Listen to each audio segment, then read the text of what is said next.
Tokusatsu, or superheroes for that matter, are often seen as childish even in the year of 2017. Power Rangers are still as cheesy as ever and you still have your friendly neighborhood Spider-Man. Of course, there are exceptions to the childlike wonder of superheroes that focus on darker themes and more adult storytelling. Super Sentai has had its own darker seasons, and Kamen Rider, while being a kid show from the start, has always had adult themes. But one thing that can make a drastic change is tone. Keita Amamiya directed Kamen Rider Z-O, among other things. A 1-hour special that was meant to be for more adult audiences. It was more serious than Kamen Rider Black RX, and more importantly, it had a darker atmosphere that really captured the feeling of isolation. It was different, and it led to Mr. Amamiya to create something even better years later. He would direct and create a tokusatsu that focused solely on an older audience. That toku would be called Garo. Where there is light, shadows lurk and fear reigns. Yet by the blade of night, mankind was given hope. You can immediately tell that this isn't your typical toku. We start with a grim narration which leads into the intro theme.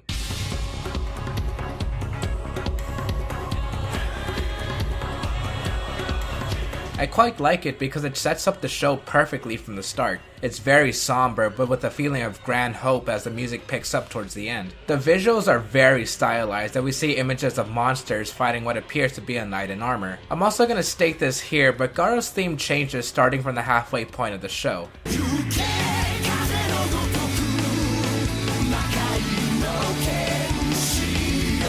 I also like this one because it was made by Jam Project and their discography is amazing, but I prefer the first theme.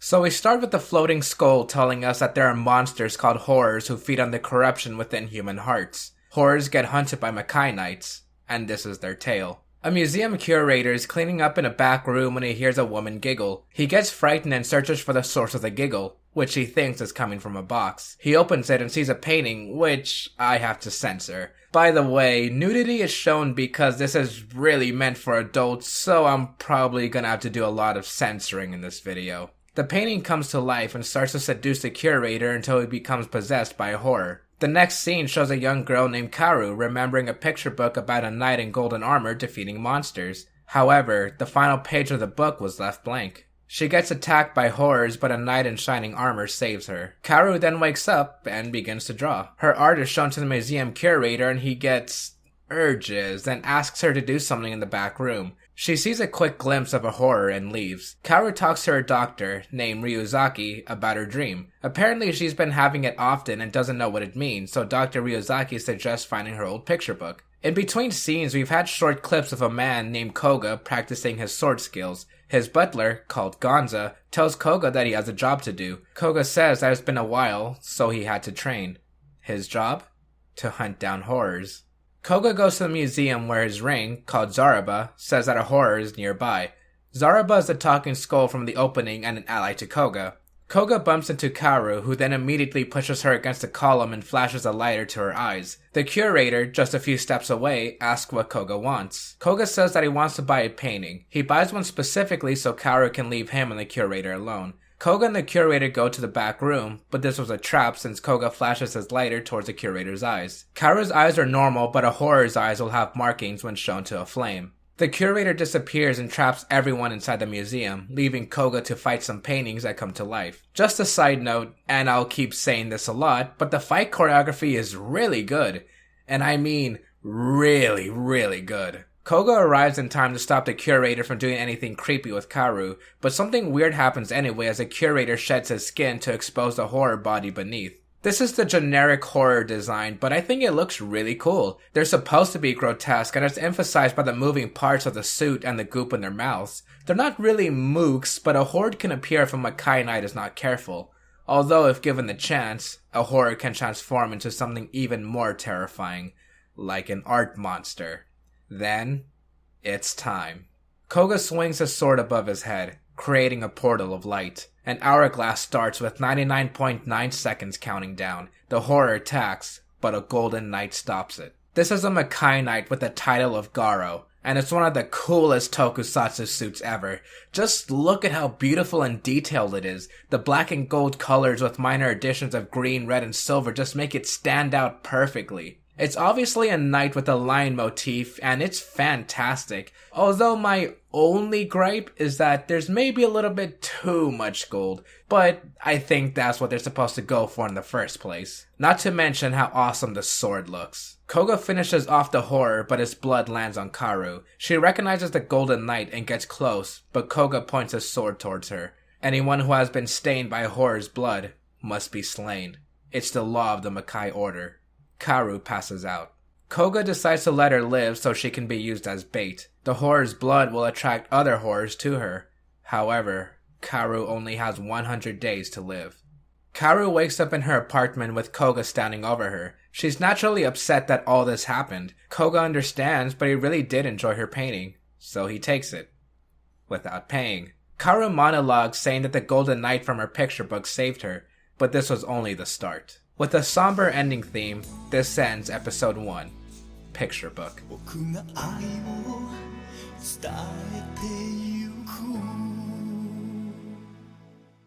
This was a fantastic start to Garo because again, it sets up exactly what it needs to, which may not seem like much. What you see is what you get. The opening that shows a horror and the rest of the episode is Koga's hunt for it, while Karu does her own thing that intertwines with Koga's hunt. What I'm about to say next may seem very negative, but it's not all that bad. Garo is a very episodic show. What I told you is a solidified formula for a very long time, but again, it's not a bad thing. Each episode is very well paced and does a fantastic job at having creepy atmospheres and tone. It can be legitimately terrifying at times, and also very sad. We do get bits and pieces of world building and exposition. Koga protects the Eastern District and he gets orders from Guardians called Watchdogs. Insert watch_dog joke here. Each district has a watchdog, but the Eastern District is overseen by 3 little girls and their butler, named Kodama. The watchdogs are also aware that Koga is protecting Karu, which he isn't allowed to do. The only other bit of story we get is of Koga's and Karu's family. During one fight with the horror recognizes Koga's sword techniques to also be one used by Koga's dad, Taiga Saejima. Apparently, Makai Knights that get defeated by horror become infamous. Then Koga gets a flashback of when he was young, crying over his dad. During another episode, Karu gets kicked out of her apartment because she couldn't pay rent, so Koga lets her stay in his mansion. Koga already gave her a ring, her not knowing that it was used to track her, so Koga wanted her to stay close. She cooked dinner, but it made Gonza sick, and Koga berated her asking if her mother ever taught her anything. Well, Karu never learned to cook and doesn't have memories of her family since they died when she was young. In that same episode, Karu gets upset with Koga's attitude, so Gonza explains that Koga also lost his family at a young age, which is why he tries to avoid getting close to people, possibly to suppress his feelings. Karu doesn't see this as an excuse, but Gonza says that this is also hard on Koga, not just Karu. We get pieces of character with Karu and Koga as the show goes on. Koga never sees himself as a hero, merely a protector, but even being a protector is in the Makai Knight's way. A Makai Knight's duty is to destroy horrors, not save people. But Koga loves humanity and will do everything he can to save it, even if it goes against the Makai Order.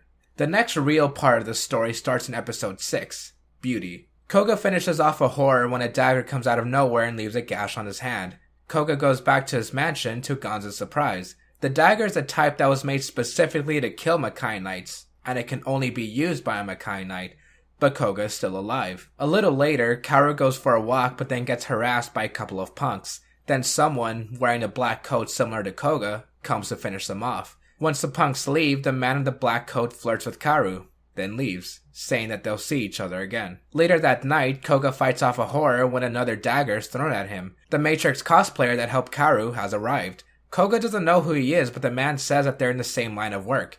Koga fights the horror while a female voice tells a man that they're here to observe, nothing else.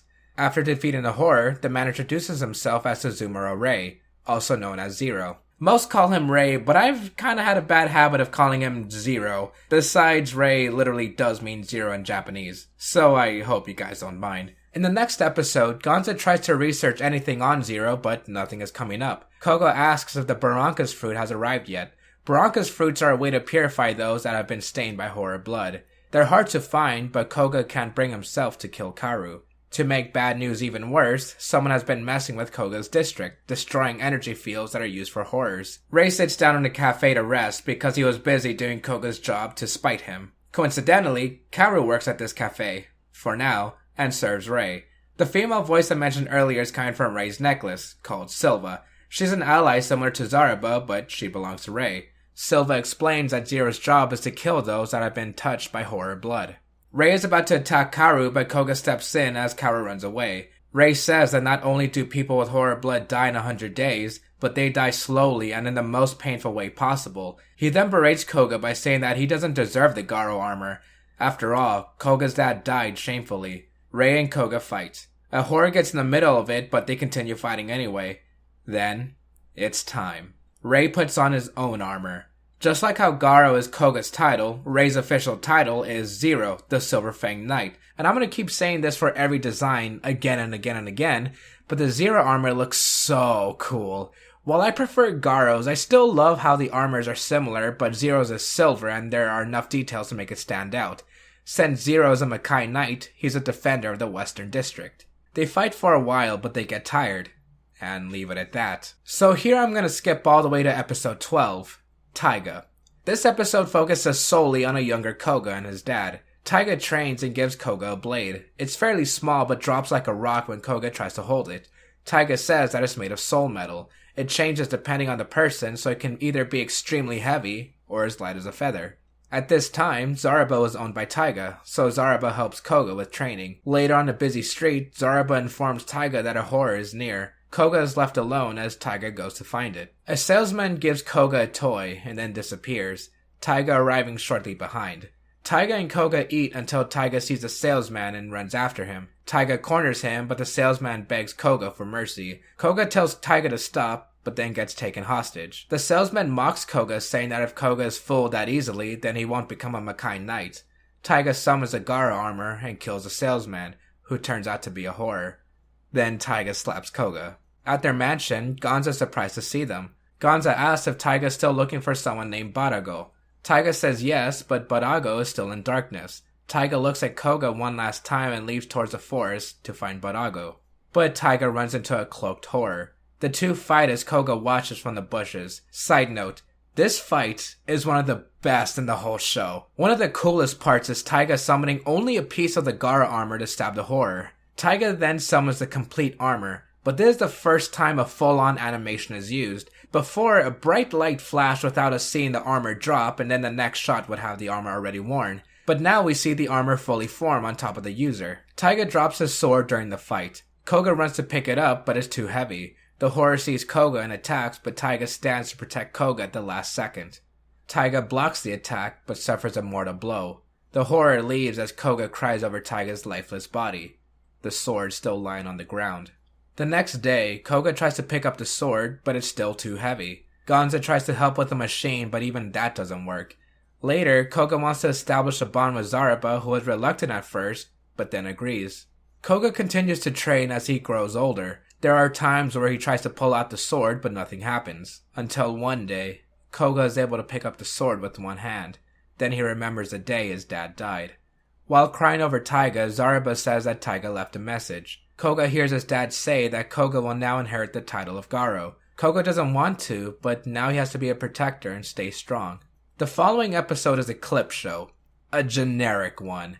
Though it's funny that Zaraba was narrating the whole time while Koga was fighting horrors, and Koga was able to hear it all. I'm also going to talk about an extra episode here. If you find it, then it may be called episode 26, Smile. The whole thing takes place in a Makai world. Every single person has their own Makai within them, and a lot of them are focused on their personalities and dreams. I don't really have much to say other than it really emphasizes the character of Karu. There are funny moments here and there.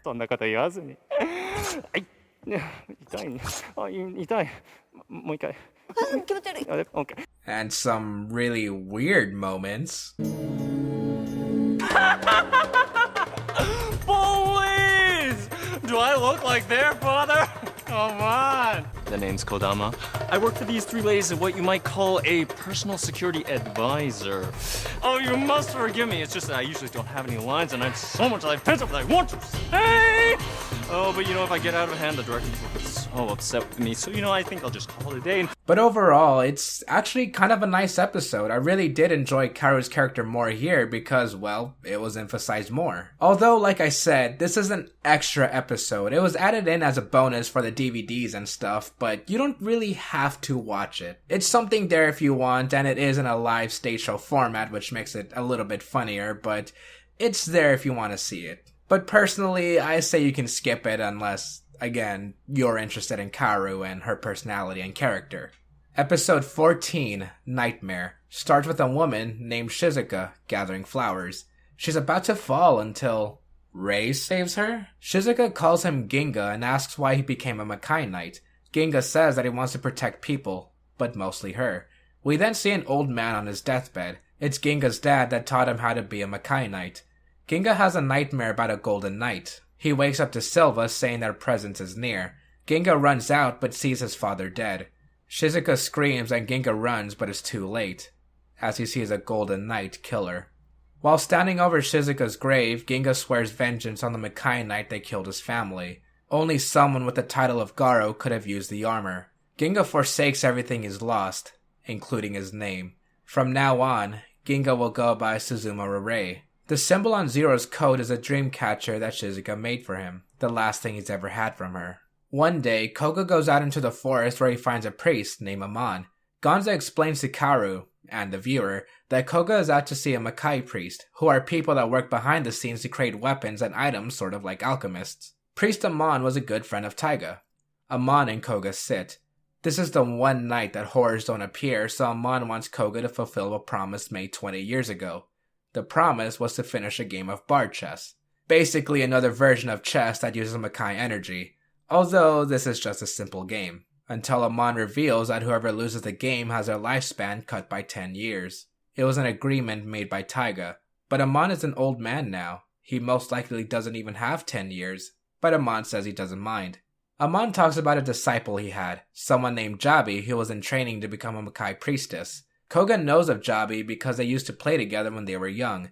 The game continues that Amon playfully mocks Koga for protecting Karu. Apparently, this information has been spreading around. Koga must really love people because of Taiga's sacrifice. However, Koga doesn't want to feel love or else he'll get attached and it would be difficult to part ways. Koga yells at Amon to stop. At first, Koga used Karu as bait, but protecting Karu is all he wants now, even if it's against Makai law. Amon knows that the Baranka's fruit that will purify Karu is growing in a forest and it will ripen soon. Amon then asks if Koga knows of Taiga's disciple, Barago. Koga knows the name, but everyone believed Barago to be eaten by a horror a long time ago. Amon says that Barago may actually still be alive since his lighter was found recently. Koga then starts to piece things together and thinks Taiga didn't die by a horror, but instead, by Barago. The game of bar chess is about to end, but Amon says that they can finish another time, possibly in several years. On another night, Koga kills a horror to save Karu. Yeah, this one is really creepy, and I may get back to this later, but for now, let's just move on. Koga walks away, but the remains of the horror reveals the truth to Karu. Koga used Karu purely as bait, saying that he's no better than the horrors. Karu wants to know what the horror meant. Koga confirms that this is true. "You promised to protect me," Karu says while crying. Koga takes off Karu's ring and she runs away, leaving behind her sketchbook. While training, Gonza informs Koga that Priest Amon has been murdered.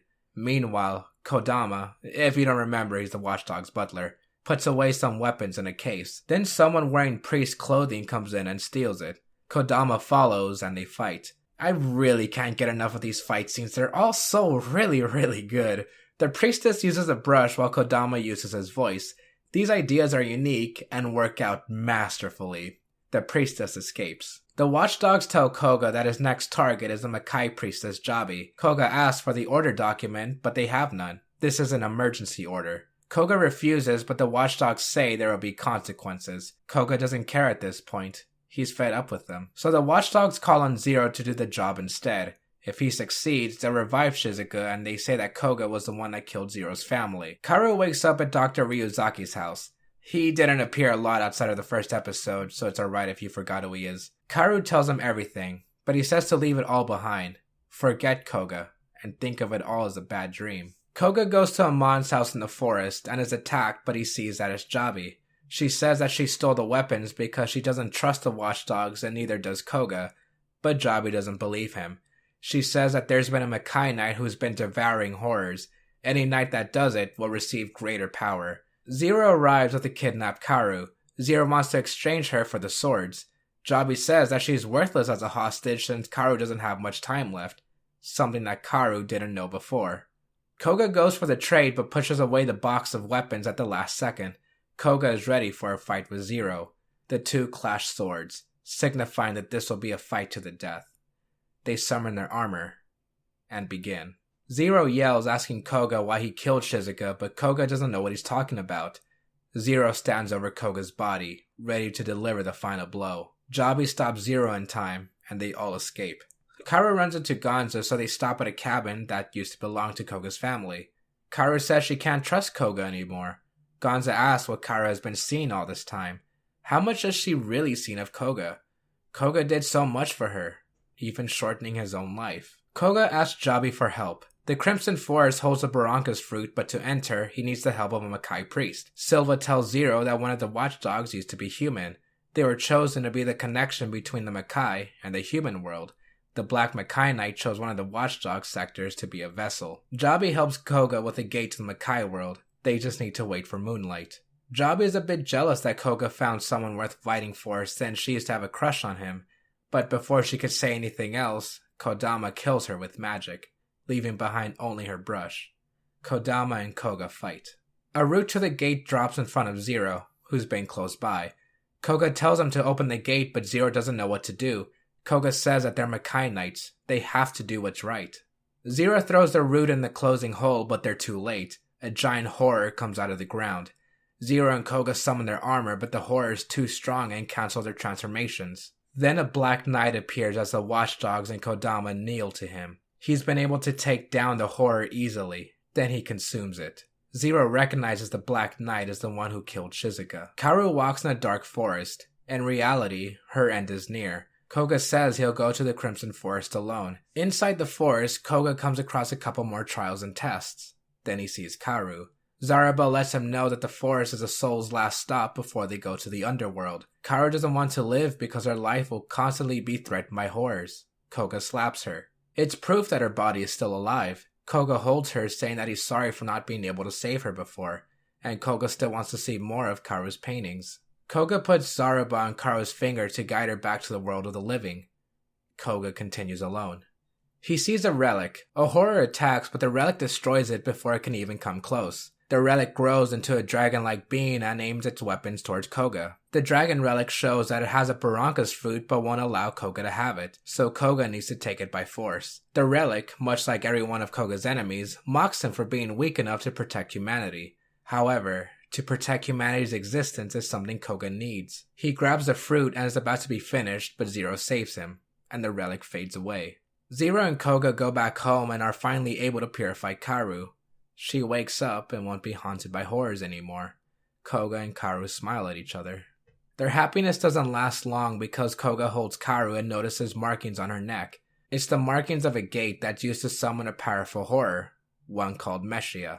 I know it says Messiah, but even when English is spoken, they call it Messiah, so I'll just keep calling it Messiah. A Makai Knight gains more power if they eat horrors, but once the 1000th horror is consumed, a gate is needed to get their true ultimate power. Karu says that she's had a dream of a man with a scarred face. Zaraba thinks that it could have been Barago. Barago trained under Taiga, but soon gained an odd taste for horrors. One day, he found the power of a Dark Knight by reading a forbidden book. The Dark Knight's name is Kiba.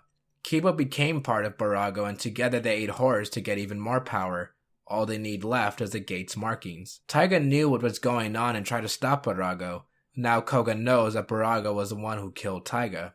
Karu remembers from her childhood that Barago once talked to her. He placed a mark on her neck when she was young, and it turns out that Barago has been watching them the entire time. He was the one that caused specific horrors to attack. Alone, Rei tells Koga that he thought Koga was the one that killed Shizuka. Rei knows that they're both after the same enemy and that the watchdogs are most likely working with Barago. Rei and Koga finally decide to cooperate, albeit without outright saying they need to cooperate. Kuru and Gonzo walk in on them. Koga explains that the room they're in are only for Makai Knights. The only other people that can enter are those that Koga allowed in his heart. Koga summons the armor in front of Kuru. He explains that it's made of soul metal. It will destroy any human who touches it, and the armor cannot be pierced. Rei chimes in to say what's really on Koga's mind. Kuru shouldn't worry. Koga's plan is to break into the Watchdog's headquarters and take him out. Koga, Kuru, Rei, and Gonza share a moment. Koga sets up a barrier around the mansion to protect Kuru and Gonza. Koga and Rei are ready to go. Kuru says that fate is a weird thing. Both she and her dad were attacked by horrors. Now Kuru ends up here while her father didn't. Gonza asks if she regrets this fate. Kuru nods her head. There are endless stories. This is just one of them. The watchdogs kneel when Barago arrives. He tells them that it's time to become one and go into a single body. Their true forms are revealed to be old hags, and they enter the new body and are now referred to as Glum. Barago tells Glum to begin the ritual. Zero and Koga go to the watchdog's room, but the room is wrecked. Zero picks up a fallen vial. With no other option, Zero and Koga go to the western watchdog's room. The watchdog orders them to kill the eastern watchdogs and Barago/Kiba. However, Zero has broken several laws, so he must let Koga do it alone. Zero explains that the vial he found contains Kiba's essence, and Kiba killed Zero's father. Zero isn't taking orders anymore. Koga defends Zero, saying that his help is needed. The two go. Dr. Ryuzaki is outside Koga's mansion. Gonza greets him, but Ryuzaki throws him aside, getting past the barriers. We discover that Barago has been disguised as Ryuzaki this whole time. Wow, what a twist. Koga felt a disturbance and runs back to the mansion, only to see that Kara has been kidnapped. Again. Barago and Glum get stopped by Zero and Koga. They exchange a few words and transform. Barago transforms by blowing on his necklace and swinging it around his head. This is Kiba, the Dark Makai Knight. And the armor is so bad. Now this is how you do an evil version of a suit. It's pretty much Garo, but with a darker motif. I don't know how to explain it, but this armor is really fantastic. I really don't know what else to say. Oh my gosh. Anyway. They all fight, but Kiba is able to take them down easily. Zero and Koga limp to where Zaraba says Barago's base is, a towering building in the city. Koga wants to fight, but Zero says that Barago is too strong to face head-on. Koga is too filled with rage to listen. Outside the tower, Kodama waits for a fight. Koga remembers Jabi's death at the hands of Kodama. They fight. Barago and Glum see the fight. Barago saying that Glum's son has gotten really strong. Koga summons his armor, and so does Kodama. It's a horror version of the Makai Knight armor. I know I keep gushing about every single design choice, but really they're all so beautiful. A horror armor is something I never imagined, but man, am I glad it's here. Time's almost up for Koga, so everyone yells at him to cancel it. Koga goes for one more attack, but it's too late. 99.9 seconds are up, and the Garo armor transforms into a monster. Koga is giving up his soul to the darkness and feeds into the armor. With this new strength, Koga kills Kodama by literally tearing his body in two. Still not transformed back, Koga climbs up the tower. Zaraba yells at Zero to cancel the armor. Zero shows Koga a reflection of himself. Then Zero stabs into Koga's chest as they fall to the ground. They're both tired, but Zero says a few words of appreciation and the two walk into the tower, ready for the endgame. But before we get to that... A long time ago, there was a loving family of a Makai Knight, a Makai priestess, and their son named Barago. One day, Barago's mother became sick and she was possessed by a horror. "Don't kill her," yells Barago. But a Makai Knight has a duty to perform, no matter what. He left his home to become a Makai Knight while his dad dies to the hand of a horror, bringing shame to the entire family. Soon Barago becomes a pupil of a Golden Knight. Then he found it, the Forbidden Book of Mado. "Do you want to become stronger?" asked the book. Barago couldn't save his mother and was weaker than his father, so he begged for more power. The shadow within the book was the origin of the horrors named Messiah. To prove himself worthy, Messiah tells Barago to let the Makai Knight armor consume him. Barago wanted power no matter what, so he let the darkness free. At that moment, Messiah gives him a new title, Kiba, the Dark Knight. Barago began to consume horror after horror. He hated them, but above all else, he hated Makai Knights. Several Makai Knights tried to kill Barago, but none have succeeded. A Western knight called Bado has fought Kiba several times, even revealing that there is a small light inside Barago. On the 6th day, Barago searched for the 6-year-old girl who was holding 6 flowers. This little girl is Kaoru. Barago knew she was the one needed for him to gain ultimate power. In the present day, Barago has taken Kaoru as a vessel for Mashaya to return, but he has one more trial to complete. Barago must destroy what little light is left within him. Barago cuts through the thoughts of his mother. From then on, he wants to be known only as Kiba, the Dark Knight.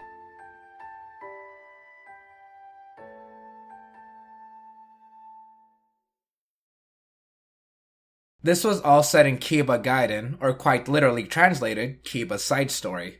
It's a 40-minute special that focuses on Barago/Kiba, and I really enjoyed it. The visuals are mostly abstract drawings, but there are some live-action fights and scenes with Barago, Karu, and a Makai guide named Elda. She only appears here, but her backstory is very sad. Her lover died and was betrayed by the Makai Order. Elda was taken in by Barago, but we don't see what happens to her after the special. Kiba Gaiden is really good, even if you want to watch it standalone. Although it's not necessary, it still gives enough time to make it worth the watch. There are answers to Barago's backstory, how Kiba became part of him, and a bit more character for Barago and Karu. The visuals are also extreme eye candy. I don't know how to transition this, but Barago tells Karu that she's a vessel for Mashia's return, so in a way, Karu is kind of like Barago's bride.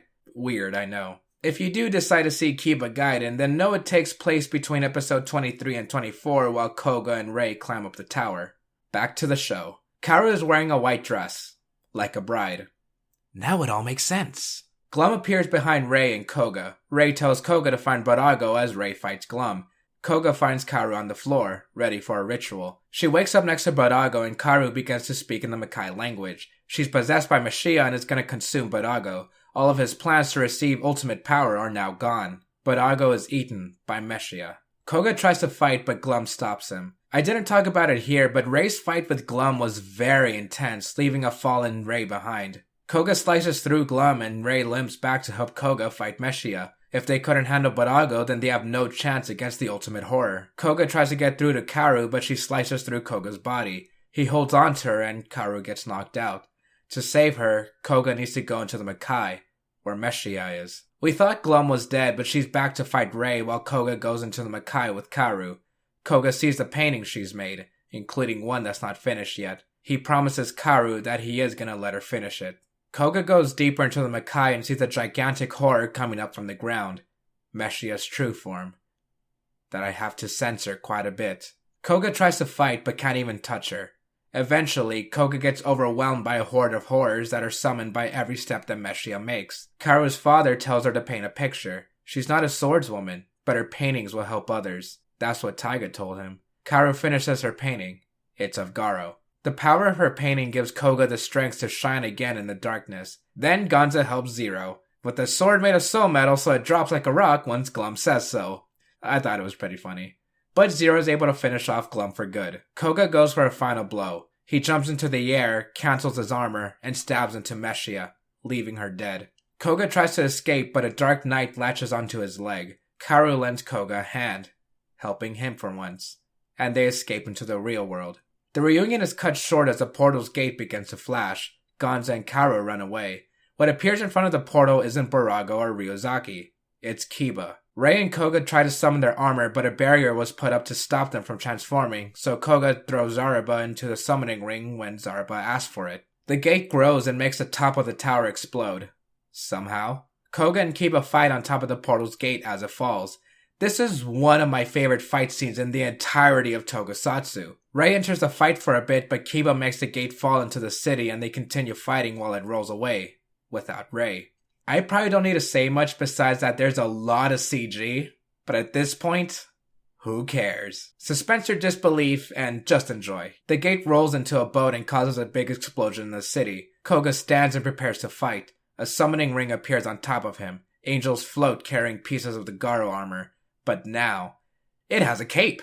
The final battle begins. Koga is strengthened by all the Garos that came before him. He uses one last strike and kills Kiba. Rei, Karu, and Gonza run to Koga. Koga thanks Zaraba, but it seems like Zaraba used too much energy to get the armor. Zaraba cracks and fades away. During the day, It's time to say goodbye.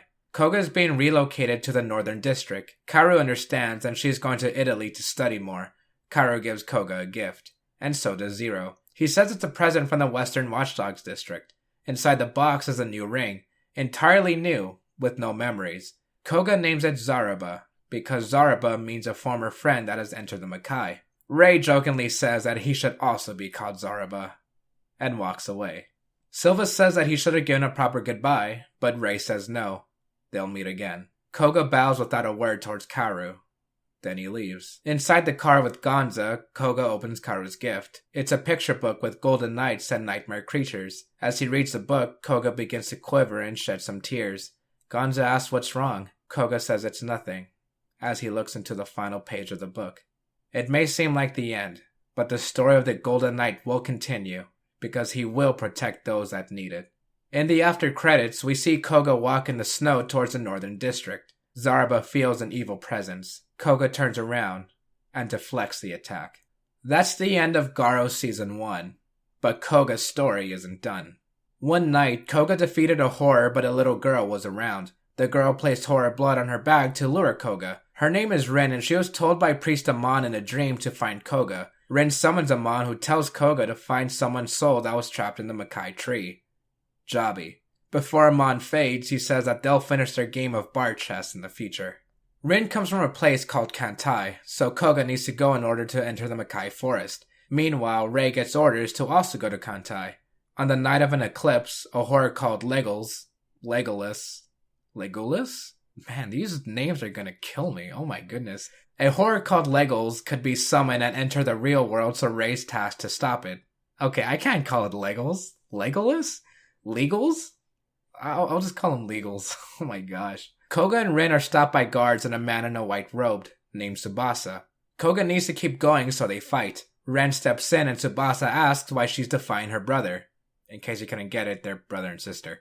An older woman, Priest Garai, stops the fighting herself and says that Koga is allowed to enter Kantai. She knew of Koga's parents. Koga's mother specifically died of an illness when he was 2 years old and was apparently very stubborn. However, she was a very talented Makai priestess. Rin was even named after her. Rin performs a ritual to let Koga enter the Makai forest, but it seems like there's trouble as Tsubasa and his guards are attacked by monsters called Karakuris. Ray arrives to help, but Tsubasa seems to be able to handle his own since he's a Makai Knight known as Dan, the Midnight Sun Knight. You guys already know what I think of these armors. That's enough. Koga makes it to the Makai tree, but things are never easy, so the tree wants to fight. You know something is weird when a tree wants to fight you. Koga takes a step and sees Kodama, then Ray, Taiga, Karu, and finally, Barago. These are all manifestations of Koga's feelings, so he has to fight them. He hesitates at Karu, but is granted access to the Makai tree. He then fights inside the tree, and saves Jabi. She and Priest Garai tell the story of an arrow that's used to steal away Legoli and demons. If the arrow touches the blood of an innocent, then demons take over. Jabi was revived because the arrow is losing energy, and she needs to power it up. Soon after, Legoli appears and kidnaps Rin. Koga, Ray, Tsubasa, and Jabi chase after him in the forest. This is one of my favorite fight scenes because it's different and very unexpected. The forest is sideways, so the group falls as they fight Karakuris. Rin is tied to a rock as Legoli transforms into a horror when the eclipse starts. Koga and Jabi try to fight Legoli, but Koga gets trapped under a rock. Rin uses a spell that makes her brush return to her, and Koga holds on. Legoli attacks, but Garo's armor blocks it. Koga puts on the armor piece by piece. Then we see him helmetless. That's so cool. They fight, and Koga's armor gets pierced. With no other choice, Koga stabs himself with the arrow and grows in power. He throws it into the sky, killing Legoli and the Karakuris. Everyone gathers as Rin uses a spell to summon colorful butterflies.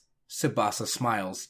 That's all Rin wanted. Koga remembers that this spell was one that his own mother used to make Koga happy. He then sees ghosts of his mother and father.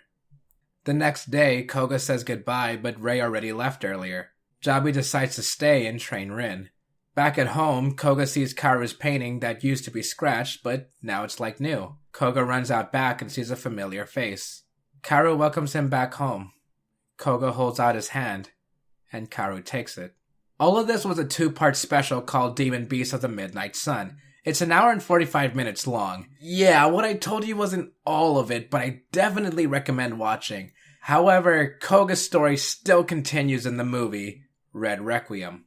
After fighting a horror, Koga meets up with two priests, Shiguto and Akaza, and a priestess, Rekka. Although they're not known to fight horrors, priests actually can fight, and that's what they were doing before Koga showed up. Zaraba explains that Koga's order is to kill an apostle horror called Karma. Apostle horrors are basically like raid bosses. On a hill, Koga talks to Rekka while she plays her flute.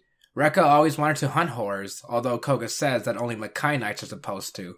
Rekka informs him that priests started fighting horrors long before knights did. Zaraba knows that Makai Knights were created because priests couldn't handle horrors in the first place. The sad part for Rekka is that women can't become Makai Knights. The armor that knights use are literally all they have, and new ones can't be forged. Koga visits Akaza and Shiguto so they can research on Karma. She lives in mirrors that no one can enter unless they die. Although there is a blade that will allow you to enter, that Akaza just so happens to have. Outside of a club, Koga senses an aura but Zaraba doesn't. They both enter and investigate. Rekka gets taken into a room of mirrors. She looks into the center of one and sees her father. She's about to touch it, but Koga stops her and fights one of Karma's guards. Koga summons his armor, but it gets taken into the mirror. Later, we do get some interesting info. Zaraba asks if Koga remembers what the word for hope is in the Makai language. It's Garo. Koga, Rekka, Shiguto, and Akaza go to the building where Karma's mirror is being held at. The mirror opens up so Koga and Rekka enter. Koga fights Karma's guard, and since they're in the mirror, Koga is able to summon his armor.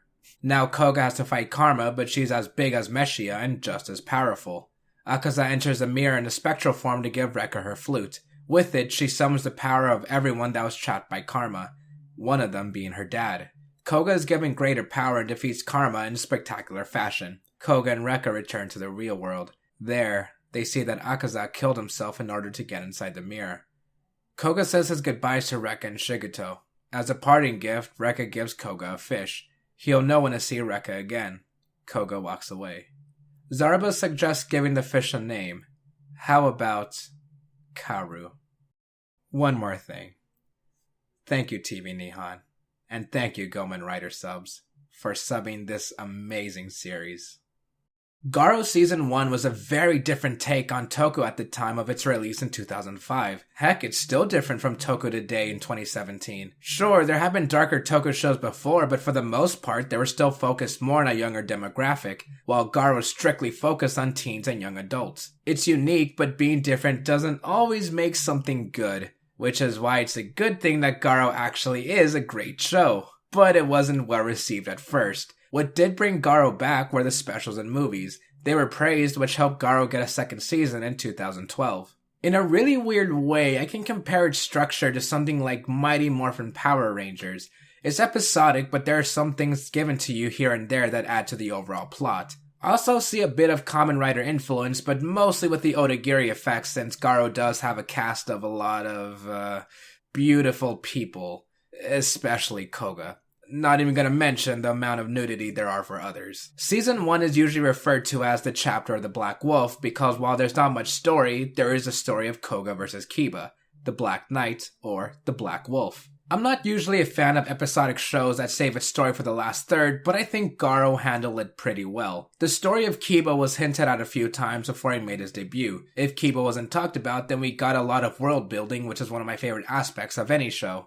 I did know a bit about Garo before watching Chapter of the Black Wolf since I've seen a couple of movies and a bit of Garo, the one who shines. The world of Garo has always been really interesting to me, so watching Chapter of Black Wolf really makes me love the series even more. Although this season doesn't exactly lay things in concrete, but rather plants the seeds for more. We know the Makai Knights, Makai Priests, and Horrors, but I'd still love to see more of them. Well, it's a good thing there are years worth of Garo. First, let's talk about the actual chapter of The Black Wolf. I think it was pretty good. The build-up to Kiba was where we heard talks about a Black Knight who ate horrors to get stronger, and who could possibly get the ultimate power. It sounds like a pretty cool setup. Then seeing Kiba for the first time, I was like, man, if that's the villain, I'm all for this series. Kiba looked amazing and an actual threat to both Koga and Rei. I already loved Kiba as a villain, but then I saw Kiba Gaiden, and that made Kiba one of my favorite villains in Toku. Koga struggled with himself throughout the show, but then here comes a man who killed his father, and now Koga wants vengeance. Sure, you can say it's a battle of good versus evil, but for Koga, it was closure for this chapter of his life. If we didn't get anything about Kiba, then we also got character development, background, and, well, just overall good stories. We saw Koga become a stronger person who wants to protect humanity despite it being against Makai law. We had an entire episode focused on Taiga and his relationship with Koga. We also have another important part of the show, Koga's relationship with Karu. I've heard this a lot when people talk about Chapter of the Black Wolf, but it's a drama about Koga and Karu, which I understand.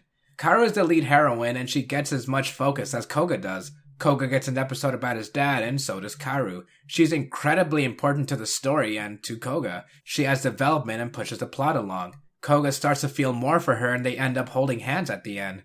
I don't feel like any of this is forced or played out. Maybe it's slow, but that's in character for Koga. I liked seeing how the relationship grows with their ups and downs. It feels real. Minus the nightmare creatures that haunt them. Then we get standalone episodes of Koga's hunts, but with a side focus on the people who are part of it. In episode 5, we had a few hints to how Karu was raised, but the main plot of the episode was about a police officer, a criminal, and a hostage. They didn't have anything to do with horrors until the last third of the episode, but I was really interested in who they were and why they were in the wrong place at the wrong time. I was interested in the officer and criminal's backstory and how they had a love triangle with another woman. Again, it had nothing to do with anything, but by the way it was presented, it made me really invested. How it tied together at the end was that the horror possessed their dead lover because they never found common ground on who to care for. It really hits you hard. Episode 8 focused on a woman who was about to get married, but her fiancé died, so she goes crazy and becomes a serial killer. She wasn't possessed by horror, she just killed on her own choice, which was a great twist. Then it gets even better because episode 21 is about that woman's father. He's always loved his family, but his daughter was killed by Koga and wanted revenge. The man also wasn't possessed by a horror, but then turns into one by the end. He felt immense pain, something so unimaginable that the only thing he wants is to die. Koga doesn't find any pleasure in hunting horrors. Rather, killing them is a merciful thing to do. This show can get really dark and depressing, but it can also be very horrifying. Don't mind the pun. While Garo isn't 100% a horror-focused show, it does have elements of terror. One of my favorite episodes, episode 17, Fish Tank, showcases Garo perfectly. A lonely man is tired of everyone pushing him away, and he finds a fish. He finds out that the fish has a taste for blood, so he uses his own. That's already creepy enough, but then he feeds the fish a full human, and it's one of the scariest things I've ever seen. Koga eventually comes to fight the fish, who turns out to be a horror, and it is grotesque. Oh my gosh, that's disgusting. Something subtle that I might be looking too deep at is Koga only wears his armor for a few seconds without a full fight. He summons it and kills the horror with one slash. You wanted to see a fight? Well, you can't always get what you want. Speaking of not getting what I want, the only real gripe I have for that episode is that the ending is very heavy in plot for Karu, so I can't exactly recommend this as a standalone episode, unless you want the mystery that comes with it. Another one of my favorites, episode 11, is an odd one because it mostly takes place in this very abstract world, which leads me to my next point, the CGI. It's very hit or miss because it is 2005 CGI after all. Garo was able to handle its budget better because it was a short 25 episodes compared to Sentai and Rider's 50 episodes. With this budget, we get better CGI than expected, and some of it holds up, but the rest is really dated. When it's all in the background like in episode 11, I'm in love. The abstract and waterbrush art style works with the feel and atmosphere of the show. It's one reason why I love Kiba Gaiden so much. Garo is just so pretty to look at. Then there are times where I wish there were more practical effects. I wouldn't mind the CG, but there is a heavy emphasis for it, almost to the point where it can get annoying to look at when it's used for a lot of fights. The first Garo fight could have been so much better if the actual armor was used more, but in contrast, the fight between Koga and Kiba is still one of my favorites in all of Toku, despite it being 90% CGI. It depends on what you think of CG, but I can still say that it gets heavy and sometimes annoying.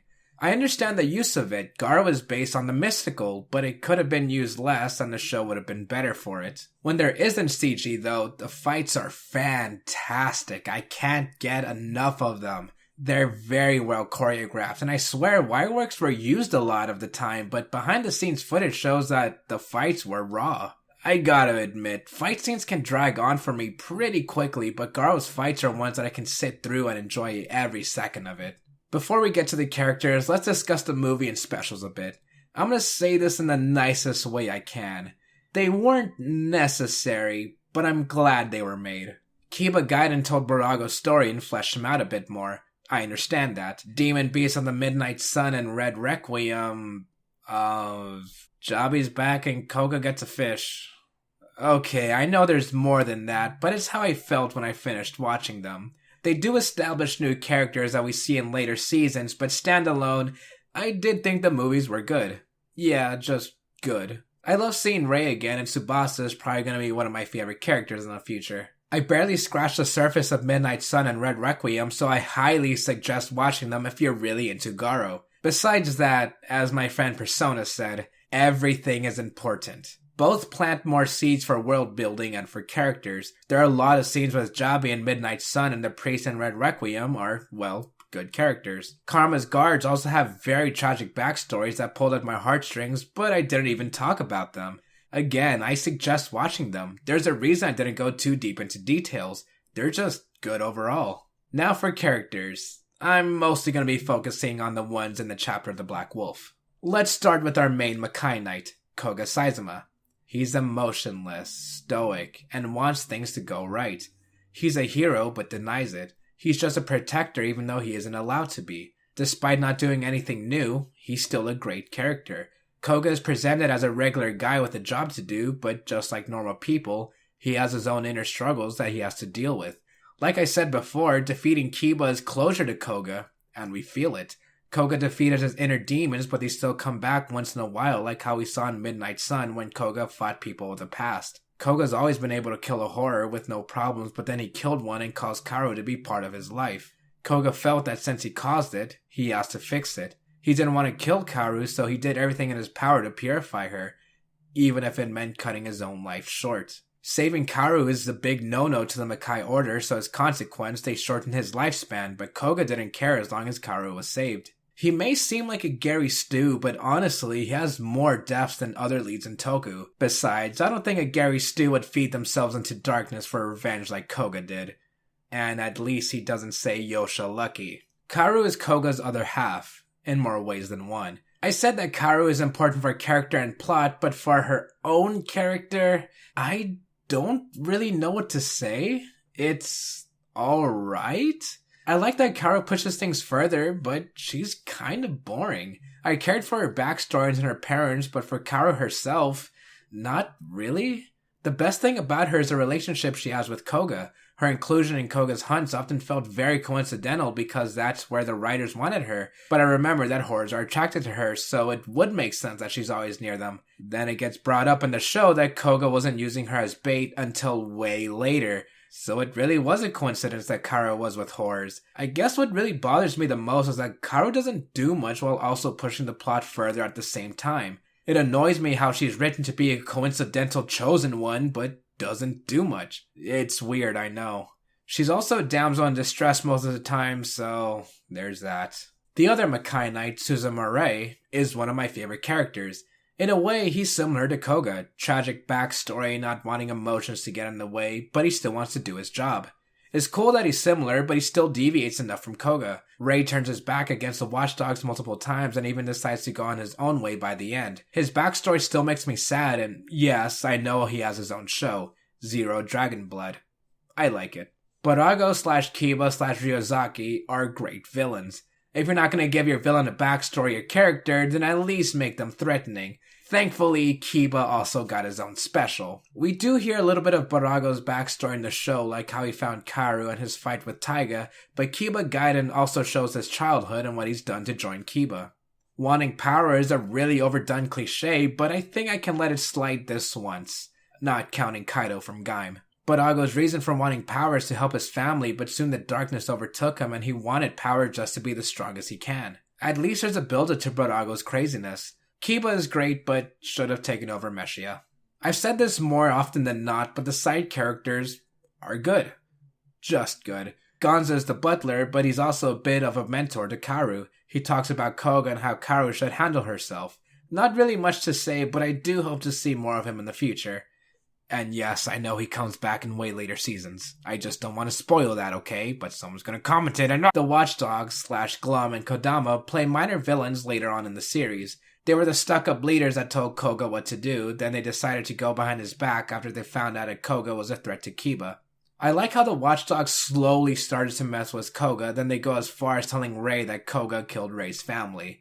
The Watchdogs and Kodama are cool. Wish they did more, though. Jabi was introduced pretty late, but I think she works well enough. Made even better with more scenes in Midnight Sun. Zarba is funny and is perfectly fine as Koga's ally. Same goes for Silva. My favorite thing about Season 1 and the specials is that it's not only a story of Koga, Karu, and Kiba, but it's the story of people. I liked learning who they are and how they go through everyday life until horrors attack them. Whether they be side characters or innocent people that have nothing to do with horrors. I love all of them. Overall, the cast of Garo Season 1 is pretty good. There's not one I didn't like. I was even okay with Karu. Everyone is just great. Now, we're coming to a close with my final thoughts. Garo was very unexpected for me. I did watch a bit, but I wasn't going to watch any more anytime soon. But History of Garo became a Patreon request. Joanna O, if you're listening, thank you so much for requesting such a great series. I knew it was good, but Garo, Chapter of the Black Wolf, is now in my top 3 favorite tokusatsu seasons of all time. I loved every second of it. Although it may not be for everyone, especially children, it still has a story to tell, and it's not holding back. If you want to watch something different or more mature or just something in general, I can't recommend Garo enough. It is fantastic. With all that being said, I'll see you guys next time when Koga's story continues and Garo Makai Senki.